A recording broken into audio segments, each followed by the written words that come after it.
For the Chao Lay or sea people, coastal areas and islands are homes and places of livelihood.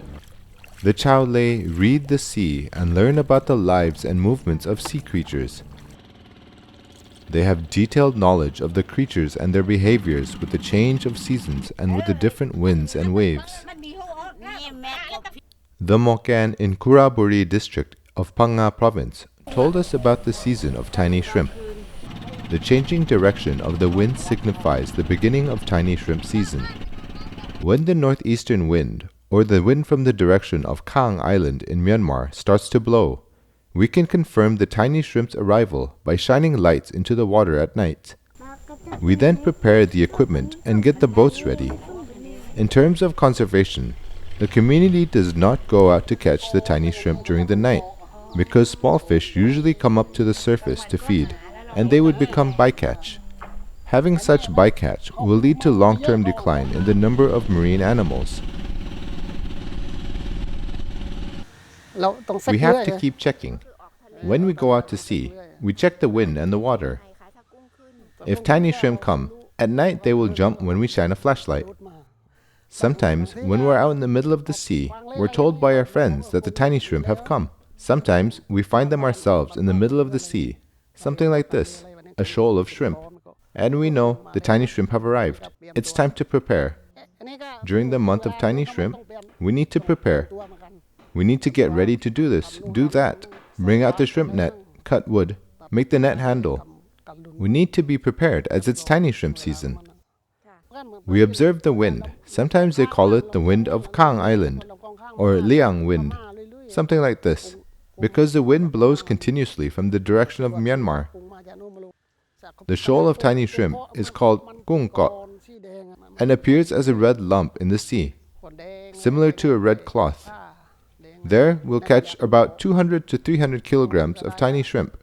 We don't want to catch tiny shrimp at night, because we may get bycatch of small fish and other sea animals. Living by the sea and carefully observing the sea, Moklan elders know the behaviors of sea animals very well.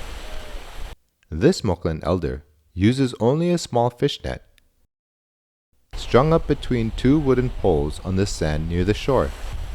The rising tide brings in fish and various sea creatures. And at ebbing tide, some fish, shrimp, and crabs are caught in the net. And the Moklan elder walks out to collect the net. I will walk over there, but wait, there is still a school of small anchovy. But we can't use the push net there, because there are a lot of floating leaves and driftwood. I was going to bring my small push net as I heard the fish jump. Small anchovy, they are there, jumping when we walk in the water. We hear them jump, chuk chak, chuk chak. But it's not possible to use push net in this kind of swell, because the swell will overwhelm us.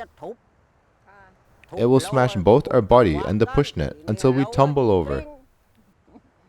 In the morning, the sea is calm. The water is like the water in our canal.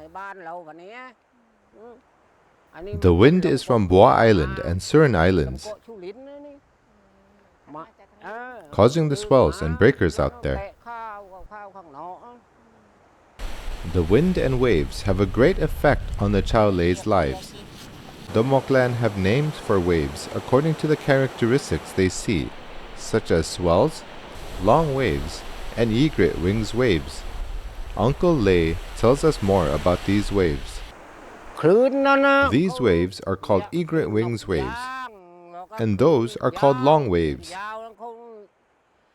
The reason for the name is that each roller comes in one line. Then the crest breaks into a long straight line. Egret wings waves are different. One wave is here, the other one is over there, breaking and flashing. As for long waves, they are over there, breaking into one straight line. With the skill to read the sea and see sea creatures, and with the knowledge about marine animals, their habitats, how they move, and how they behave in each of the different seasons, the Chao Lay develop appropriate tools to sustainably catch marine animals. Examples of this were shown by Uncle Chao, who prepares his push net for tiny shrimp, and Uncle Lay, who uses small net for catching fish. Some of the Uruk Lawoi use fish traps. They know about the sea channels that fish swim through and place fish traps there. These traps have large meshes and catch only big fish, allowing smaller ones to swim through the net. These smaller fish help attract larger fish to feed on them. Our style of fishing means that shrimp, crab, fish, and shellfish are always in the sea bank for Chao Lay. We have fish traps as our fishing gear.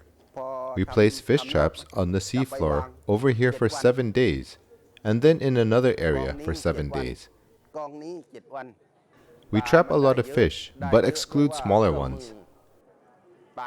This is because in our fish trap, making and mesh wiring, we make sure that the mesh size is large enough for the fish that is 1 kilogram in size and weight. The mesh size should be the width of the palm of our hand. The Chao Lay are indigenous peoples who have indigenous knowledge about the sea and coastal areas, and they have observed the changes that have occurred.